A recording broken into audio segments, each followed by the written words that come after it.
Hey people, my name is Michael, and today I'm also enter from the group Bastards. Usually we are inside of a bar, and our podcast Happy Hour is inside of our bar on the late hours, and we are talking about whatever we would like to in RPG fashion.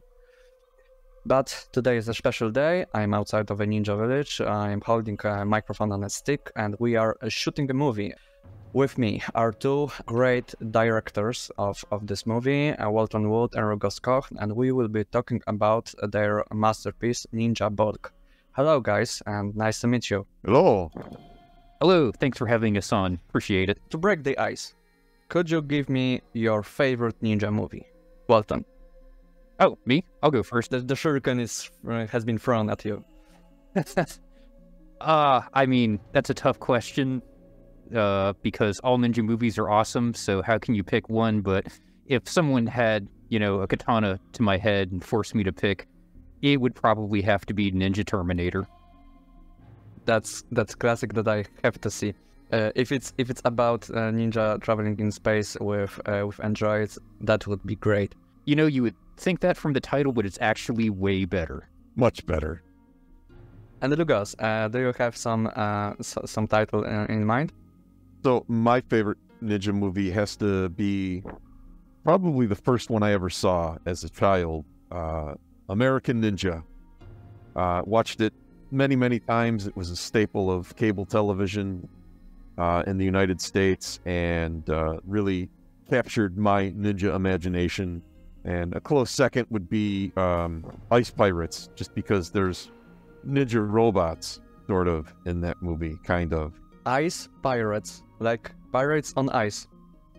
Yeah, it's science fiction, yeah, and all-star cast. It's got ninja robots, and I think that between those, Michael Dudikoff and American Ninja, I was a ninja fan for life.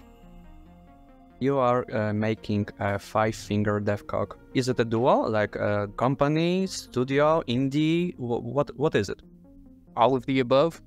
For the moment, it's pretty much just me and Rugose. But yeah, we put it together specifically to publish Ninja BORG, because if you're going to publish Ninja BORG, you need a badass independent press. So that's the most badass we could come up with.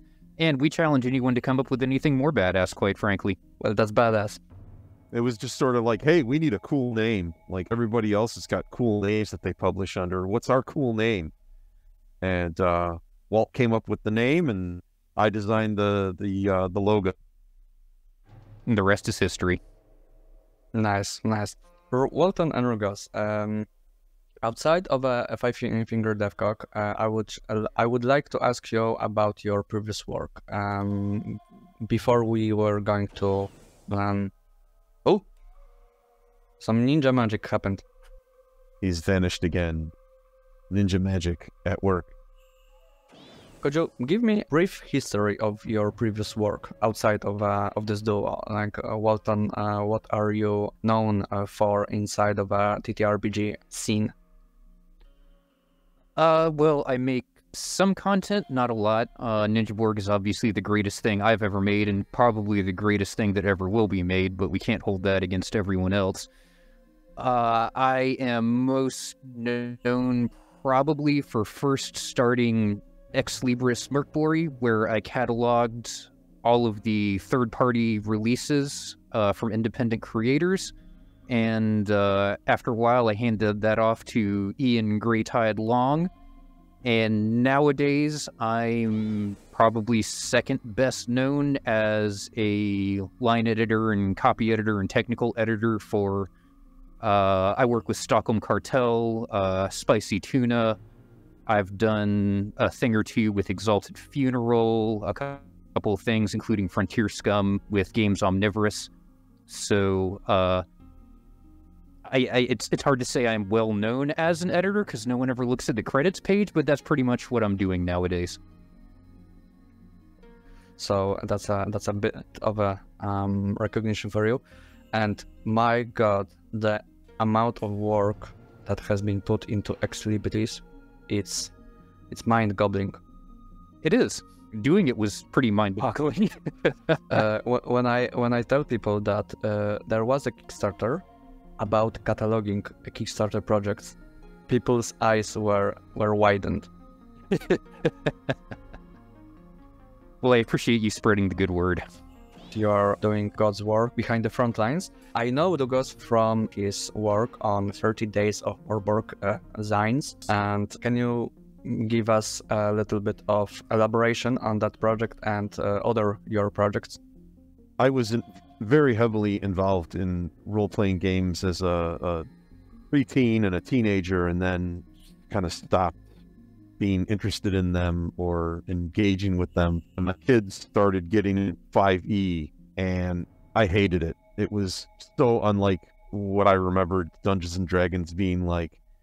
And I started looking for some alternative to it. And that's how I found Merkbori. So I wanted to utilize those to kind of see what I could build off them. And also find a way to kind of promote other people that were making third-party content. I was one of the very first people to jump on the third-party license. I think I had the 5th, 6th release under the third-party license. I was one of the first people to put something into print. The 30 days was 30 pages of just enough information to have enough to do a session, a one-shot. And I thought, well, what if we expanded this and we made all of these into much larger, more fully developed adventures? And so I started doing that, and those are the chat books, which are just taking each one of those single pages and turning it into a 20 to 30 page kind of standalone adventure. Outside of 30 days, do we have something else? I vaguely remember. Yeah, so I did writing for Vaskrim and Cyborg, along minor things for like Frontier Scum, and some other systems. I do mostly layout and illustration work, and a little bit of writing to supplement multiple different systems, but nothing really of significant note. Well, significant or not, and this is your work, and I am very grateful for that.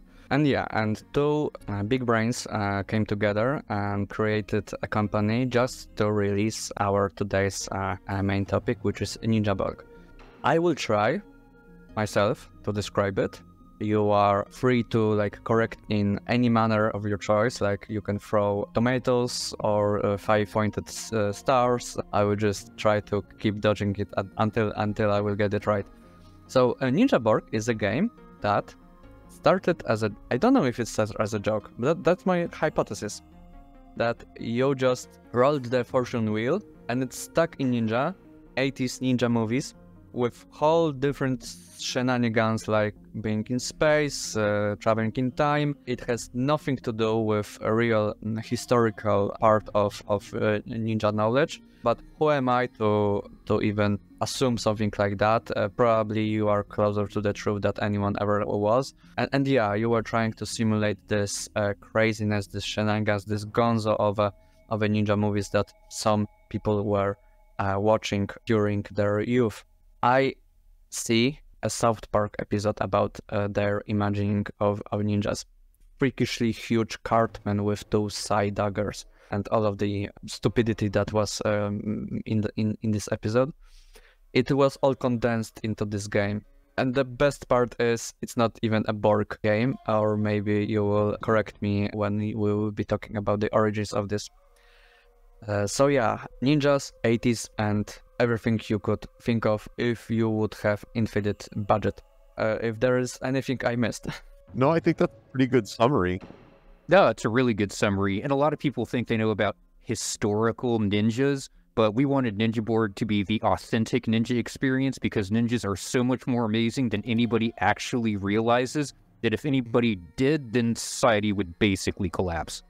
You have to just keep that in mind, that we don't know anything about ninjas at all, because they let us know what we know. And everything is just a propaganda to keep up with the lie. We're here to give you a little peek behind the curtain. That's great, and hopefully we will not be killed because of that. For legal reasons, that was a joke. You're right, though, that it did start as a joke. It was kind of Walt and I just talking in DMs, kind of back and forth about all the different board games that were coming out. And I think Walt said, well, I guess we're doing Ninja Borg. It just kind of stuck. And it was a long, simmering project that sat around idle at times for a long period. And we just got to a point where, because of the Noun Borg jam, we had to get going and share the ninja goodness. We appreciate it as a collective consciousness of humanity.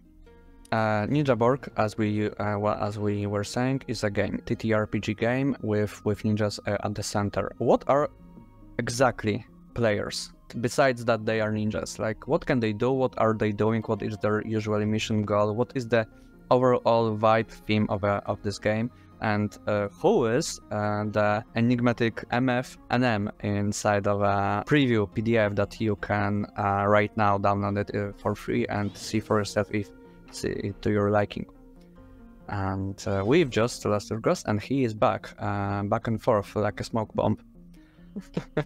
Let's capitalize on that you are visible, Rugose, right now, and your turn and to give us the answer. The players are all ninjas. We only have one class, ninja. And so there's a tremendous number of backgrounds that are capable of achieving. And this is really, the game is about player agency and taking those results you get in the process of character creation and developing your play style, your ninja style, to really, really make a character your own. And it's also kind of one of the reasons why I think our ninjas are so durable compared to the typical board game. That's much more deadly for players, for characters. So because of that, I think there's a lot more investment in people, in the characters they're creating. And it's also about allowing people to go beyond the limits of rules as written, and not say no, like you can't do this, or no, your fly spell doesn't turn you into Magneto. We should be allowing those kinds of things to happen. I was just wondering for a second, like, is this game supposed to be parody of, not a parody, but a mockery of more classical RPGs like D&D, like rules that are being used like an instruction? I wouldn't say that Ninja Borg is a mockery of more traditional role-playing games. We just mock them relentlessly in the book, because so much of this is just about just embracing the old ninja movies and that early 2000s internet culture, which was about how amazing ninjas were and are. And like Rugose says, it's really more about what can the player imagine with what they have to hand and what's going on in the situation. And during a playtest, we had one player fret on his guitar so hard that he created a tornado of burning cocaine that killed the enemy they were fighting. Nothing in that situation said that is the solution to your problem, but that's what they came up with, and that's what happened, because that's just what it's about. Just coming up with the craziest idea that you can and saying yes to it when someone says it out loud. Yeah, it's like one of the fundamental rules inside of improv. Yes, and yes. Like you are accepting whatever is being thrown at you, and you are working with it during the play. Is it a little bit like when kids are playing outside of their houses and they are just playing ninjas and they are imagining that the stick is right now 1000-fold katana passed down through the generations, and it can cut through anything, but the kid next to it is telling that his scarf is like made of dragon scales and you cannot cut through it, and they are going to argue, and then the mothers came out and then need to separate the two fighting. Well, hopefully none of the players have to get separated, but yeah, it's about just coming up with the craziest stuff and trying to come up with something even crazier than whatever the last player said when it was their turn. How the game is very much, it turns into a series of, it's very much about one-upmanship. It turns into a series of players trying to one-up one another and do something even more outrageous and bigger and more grandiose than the last player. This is something we need in this TTRPG scene. And what about the Game Master? It's not called Game Master, it's called, is it a motherfucking Ninja Master? Yes, it is. What does he do besides being a mentor for his pupils? It's a good question. Mostly just kind of trying to keep all of the ninjas on track and goal-directed if they kind of go astray. A lot of it is because the MFNM never rolls any dice. All the rolls are player-facing. It's interpreting, a lot of it is interpreting the rolls and the results on certain tables and figuring out how do these fit into the immediate situation and become some kind of coherent event, especially in combat as the fight progresses. The MFNM is he's a story facilitator. That's what they're there for. It's to keep the story moving along, and to interpret results, as Walt says. But it's really just about someone to encourage the necessary play style, and because I think it takes a little bit of getting used to, because it's such a very different experience than what most people are used to. Not only because of the way the rolling system works, but also just most of the time players were in playtesting were very surprised when they would ask something and the answer was almost always yes. And that's just very unsettling to people at first because they're not used to being told, yeah, you can be inside that glass ice sculpture and cause it to explode and kill everybody in the room. Go for it. I've seen this kind of a reaction when I was running a Fate game inside of a cyberpunk setting, which was very much inspired by Jet Set Radio and cyberpunk and all that jazz. And there was one player that asked me, does this android has some kind of and he specified some kind of a technology, and I asked him, I don't know, how about you? And he was just flabbergasted that he could tell me what is outside of his player's character perspective. Does the playstyle, the vibes force you to be more like a narrative game or like an improv game? Does this Ninja BORG will have some kind of scenarios, and will those scenarios be detailed or more like a broad idea that you will throw at players? So there's a solid core as far as the system. It's simple, but it's not as freestyle as I think a lot of other people imagine narrative gaming to be. There are definitely mechanical guidelines. They're just relatively lean to give players a lot of agency. And part of it for the MFNM and the ninjas is you kind of have to unlearn what you're expecting from something that has BORG in the title, especially if you're used to OSR games and things that are derived from D&D and stuff like that. But it's one of those things, once you get a little bit of experience with it, you kind of get a handle for it, and you kind of just let the vibes take over and drive.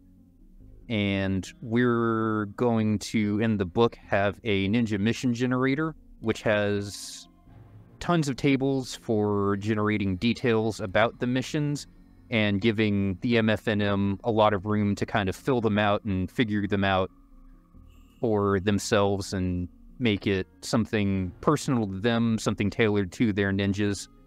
And in addition to that, we have more traditional fleshed out adventures that we're going to be releasing as well. Yeah, there'll be an introductory mission, and we also have a number of stretch goal writers that are writing missions for us that'll be part of a mission zine as part of the Kickstarter. But there's also, what's really important is our system is so simple. It's the real fucking simple system. It's very, very easy to convert existing BORG content to Ninja BORG. So you could easily take any Cyborg adventure and translate it into a Ninja Borg adventure in a couple of minutes. I mean, Rot Black Sludge, for example, you could easily convert it to Ninja Borg in under 10 minutes and be playing that with the Ninja Borg system without a problem. I think I know how the process looks like. The MF and M takes up a katana, takes up a scenario, and he just cuts every single number he has right inside, just to and cuts all the crunch. Even if the game itself, Morborg, has a very minimal crunch. You're saying about the motherfucking simple system. Let's talk about more. What is the core? Nothing about the core RFSS system says there has to be 5 abilities. We just have 5 abilities in Ninja Borg. And whenever you level up, you get to improve one of those. And when you improve it, your ability score goes up, which brings the die size that you roll when you're using that ability down. So because it's a roll under system, having a lower die size means you're much more likely to succeed. To balance that out, whenever you roll max, even if you're still rolling under that target number, you fail and you take what's called hubris damage, which is the only damage that a ninja could take, because ninjas are amazing, no one can hit them, they can only get careless and injure themselves. So when you accumulate the critical amount of hubris, your ninja explodes and goes to the Great Dojo in the sky, and you make a new character, which can be done very quickly. That's kind of the core of it. And if you ever achieve the truly epic feat of getting down to a D1 in all of your abilities, then you become one of the great ninja master senseis, and we will feature you in the Ninja Borg Hall of Fame on the website. I will keep that in mind whenever a player hits a D1. I will encourage them to level up. So you were saying there is a level up system, like in Morborg, for example, like we are going to compare it. Unfortunately, maybe it's not even remotely the same system, but the joke is inside of this comparison. There is something called getting better, which is not leveling up, to be honest. You can get worse even. In Ninja Borg, it's not the issue, right? You are simply going up. And you were saying about a D1. You are having only successes, but you're saying that a max is a critical failure of sort, while I assume 1 on a die is a critical success, yes, as I remember it. So what happens when you are having both at the same time? Good question, and the D1 is the only exception to the rule that max is failure. Once you finally get down to a D1, you are such an epic ninja that you can do no wrong. Does that mean that when you are having a D2 as a die, you can only critically fail or succeed? Correct. That's like my new favorite thing. It was really important to us that there was a way to mitigate some of the shortcomings of the die system that we were developing, and it was just sort of a natural progression to get to where we're at. And we've actually had some conversations about how do you apply the same system to a game that's got a more serious tone. And I think we've got some interesting solutions that take the hubris system and change it into something else and make it less farcical. I think it'll be pretty interesting down the line in a more serious system. You will take it and evolve it into another project. It's not going to be only for Ninja. Possibly, maybe. It depends. Like right now, we're focused on Ninja Borg and making as many stupid things as we can for that. But there's definitely, we've got plans for support down the line after the project is finished. So this isn't just a book, a manual, a game manual, and we're done. There is more expanded plans to kind of the expanded Ninja Borg verse. And there will also be a third-party license, so anybody who likes the system and wants to use it for something else will be completely and free and able to. that is something that should be on default for every game. Let's take another deep dive into the system, into the mechanics. What about the real ultimate power? What is it? So the real ultimate power is sort of our version of omens or glitches. That's the way to guarantee yourself a success, and it really only has one function. It turns any roll into a 1. There's no re-rolling or changing results or damage reduction. It's just, it turns any roll you've made into a 1, a critical success. But it's also a stat, and the stat, this one works a little bit differently than the others in that as you increase your real ultimate power stat, your ability, you increase the die size you're rolling. And the die you roll is the number of points you have for the session. So if you're rolling, if you're rolling a D8, you could have as many as 8 real ultimate power points. So you could change up to 8 dice in a session to 1s potentially. It also affects your rolls on like the magic table and some of the other tables as a starting point. You can kind of go heavy in real ultimate power, but your other abilities are then going to be sacrificed, and you're maybe not going to be as good at killing people or wailing on your guitar, and so there is a balance to be struck. Yeah, I wanted to ask about the abilities previously, but it just slipped my mind, just like your connection is doing. Sorry, not sorry.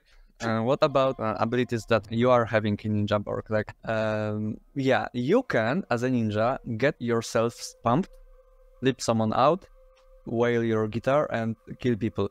Well, about killing people, it's obvious. What does it do? But what about the first 3? How can you interpret it? Is it like a theme that you are getting on improv scene from the crowd, and you have to just improvise?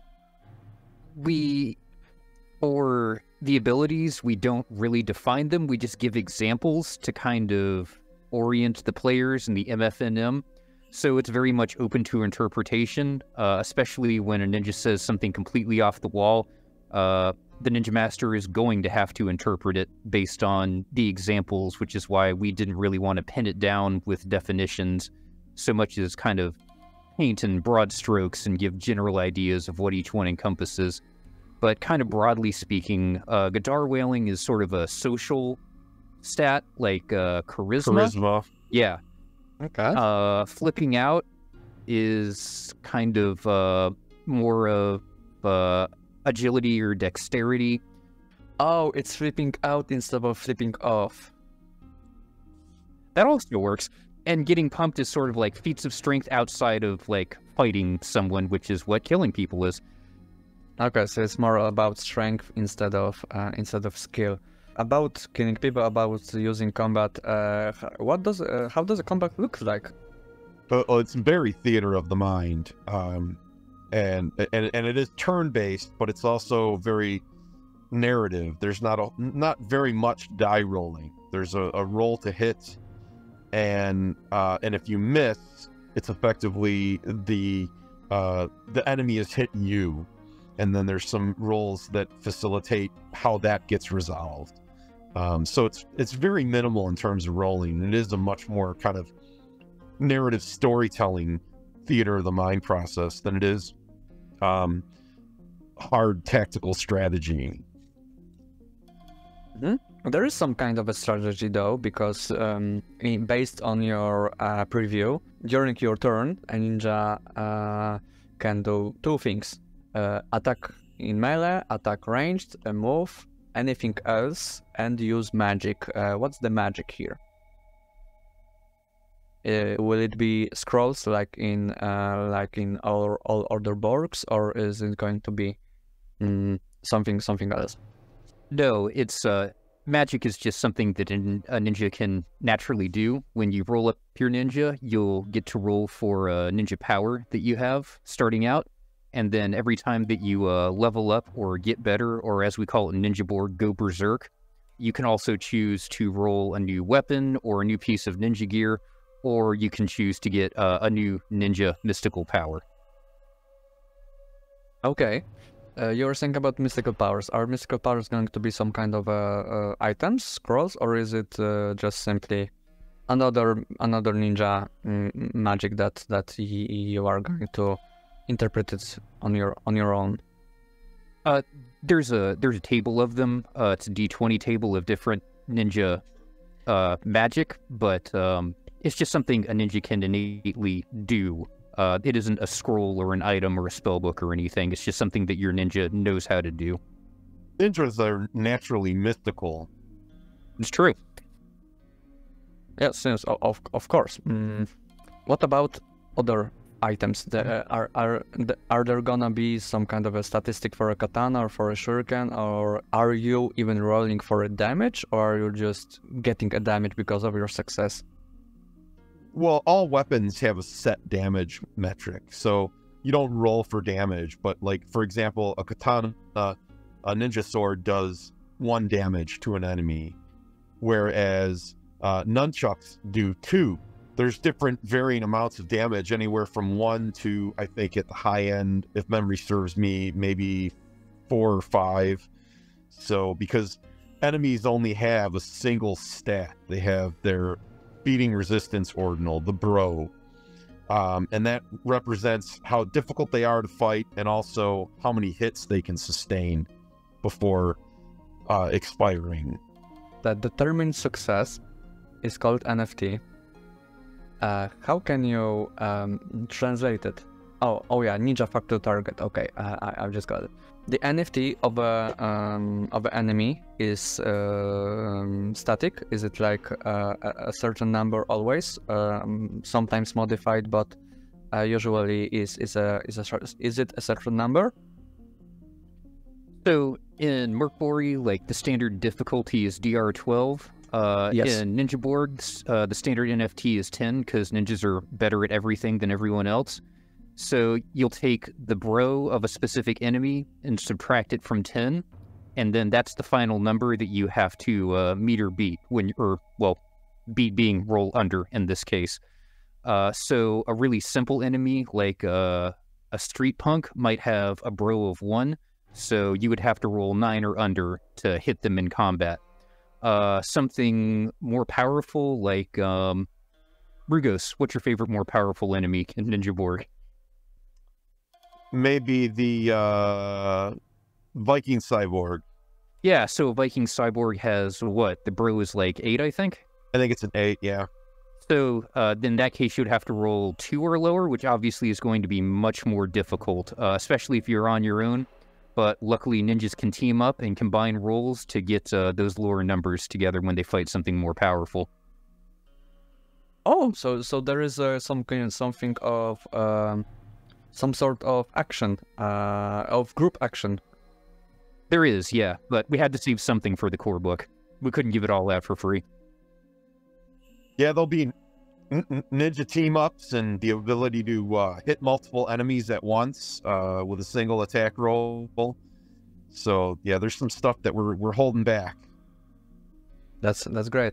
I've just thought about that the items, besides of having a stat for the damage, are they able to modify your roll or your abilities?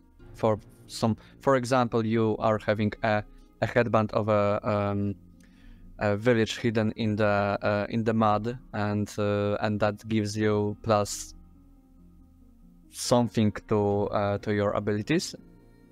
Yeah, no. The items can definitely impact your score, or either it might change the NFT number, or the MFNM could rule that maybe it adjusts your die size down a step. So, like, let's say, for example, you're fighting a mullet cowboy, and one of the items you happen to have is a taco platter. Well, maybe that taco platter becomes super distracting to the mullet cowboy, and he's not paying as much attention. So as a MFNM, I might give that player effectively a 1 point higher stat, so they lower their die size 1 step. And so maybe they go from rolling a D8 to a D6. So that's going to be abstract for MF and M to choose. It's that's also a theater of the mind and making the best out of improv. But what about the failure? We've talked about what can you do when you're hitting an enemy. What if you're going to fail this roll? What is happening? So that's one neat thing about the system is that enemies don't get actions on their own, but when a ninja fails a roll is when they sort of get what would be their action in combat in other games. So if I fail a roll, I would roll on the there's 2 tables. Yeah. First one is the enemy action table, which is the enemy specific action that they do as the ninja is failing. And the other is the bullshit unfortunate trauma table, which is a numerical penalty, usually for the ninja, whereas the enemy action table is more of a narrative event. And those 2 together is what the MFNM has to sort of interpret as those 2 sides of what the enemy is doing on that turn. Okay. And are you rolling a bullshit of unfortunate trauma table outside of combat when you're failing? I suppose you could, but generally no, it's just for combat. Okay. So to conclude with this long anticipated joke, the NFT is being wait, give me a second. I need to. Oh yeah, you are subtracting bro from NFT, and if you fail, you are going to eat butt. Correct. So I failed NFT bros are going to eat butt.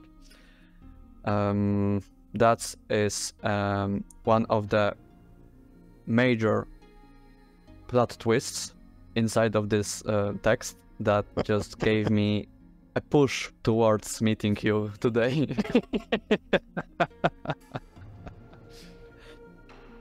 And I hope there will be a lot more of nuances within the text like that. Yeah, we have a lot of really dumb acronyms. That's great. I just love when the game itself in the text, and that's why I love BORG, is just embracing its own theme, its own vibes, and you are playing while reading, basically.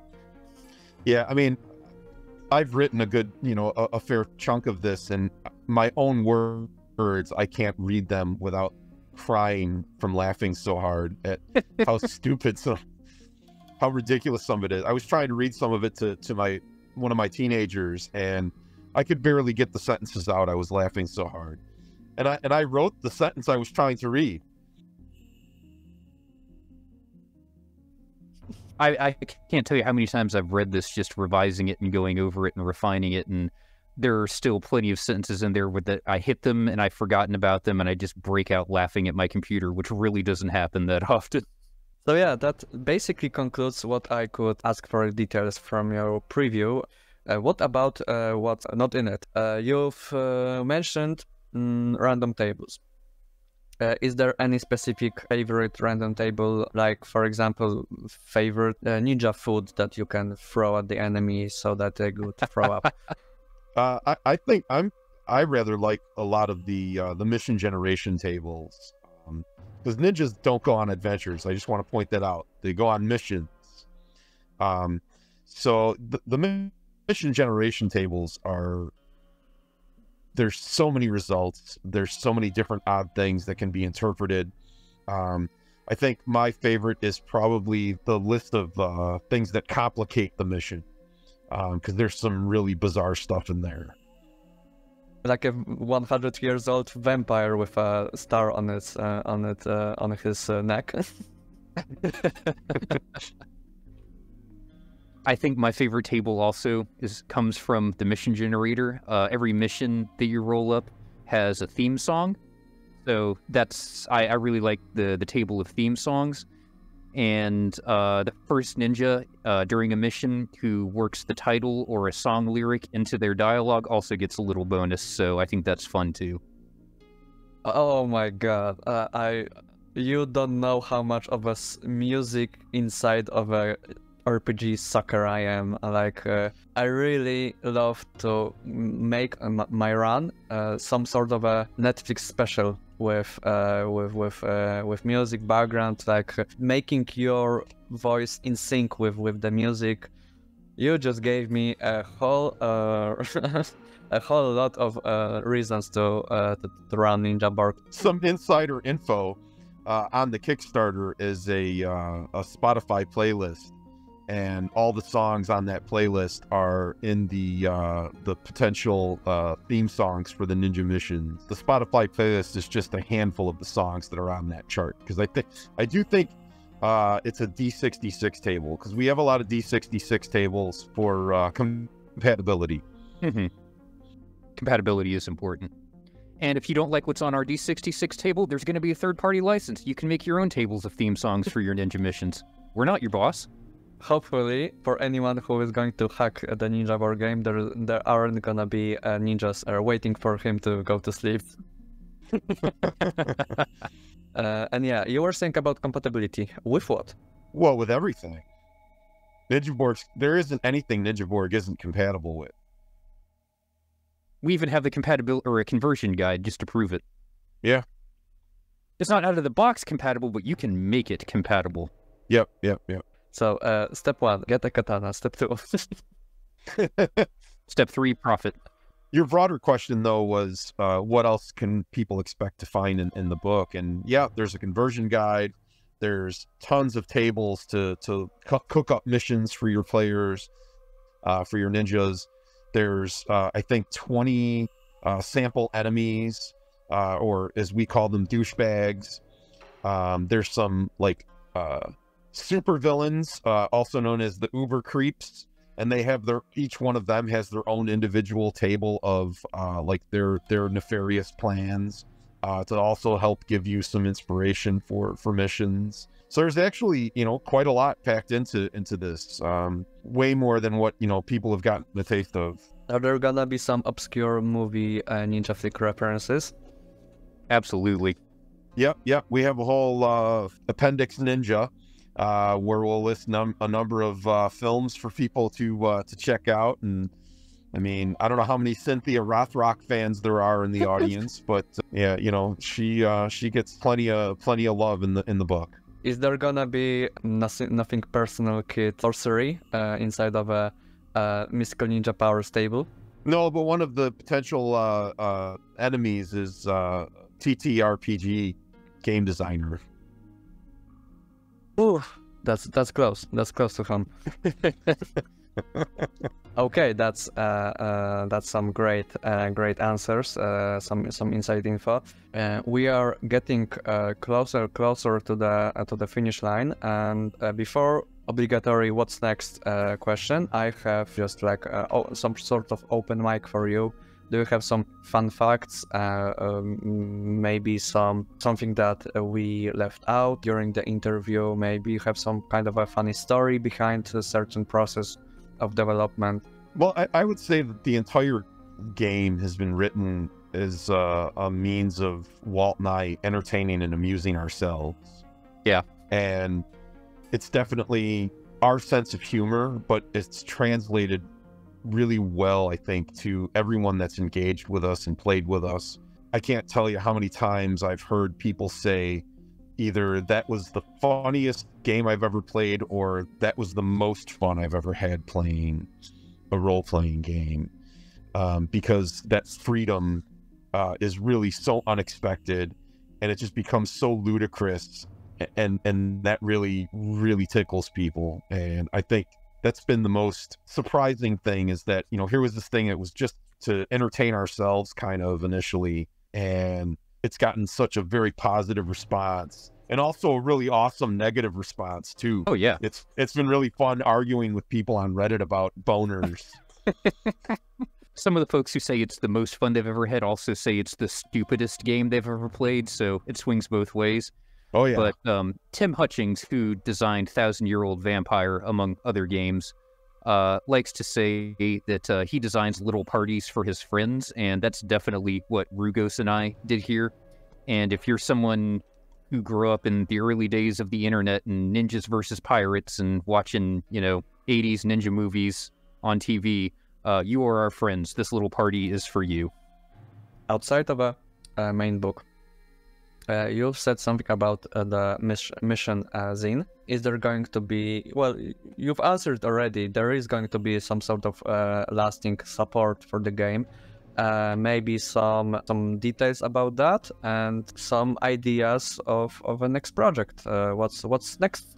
You haven't finished your cooking, but the people demand more. And what's on the menu, boys? So along with the core book, we've also funded the mission zine. We're going to have some of our friends as guest writers for that. And then even beyond that, we're looking already at the next Ninja BORG title, which will be a supplementary zine, very much in the line of Heretic or Feretory for Merclory. And it's going to have things like maybe some additional ninja names, legendary guitars that your ninjas can get, maybe some new magic, new ninja weapons, stuff like that to kind of like fill out the base game, and also things like some new missions and stuff like that as well, just for fresh content. Got quite a bit planned for that first zine. One of the things that Walt left out is we'll have rules and tables for generating the ninja lair for your ninja. Yes, that's right. Ninja IKEA. Yeah, we've got quite a bit planned. We're going to put a little crunch into the game with that first supplement. And actually, I think we've got some other ideas that we haven't fully discussed yet, but I think we'll continue to see a fairly steady stream of support for Ninja BORG that comes from Five Finger Death Cock. And hopefully we get a fairly robust third-party kind of ecosystem going. It'll be Flips Out with Ninja BORG is what we have, and hopefully I think there's a number of people that are excited about generating content for that, and actually some have already started kind of on the down low, have already started generating content because they're really pumped about Ninja BORG. As they should be. Yeah, and we are getting pumped up as well, and thank you both of you to revealing ourselves outside of your ninja village to talk about your work. For anyone who is listening this right now, Ninja BORG campaign, Kickstarter campaign is going to end in, I think, 9 days from now on, or from the time of recording, so probably it's already finished, but there will be a late pledge for anyone who would like to pre-order it. I think you can basically call that a pre-order, and pledge your hopefully not soul to those two amazing ninjas. Thank you both. Well, you have our gratitude. You do. You have our gratitude, and thank you very much for taking some time to have a ninja chat with us. So yeah, in typical ninja fashion, we are going to throw some smoke bombs right at you without telling you to about that. And till the next time.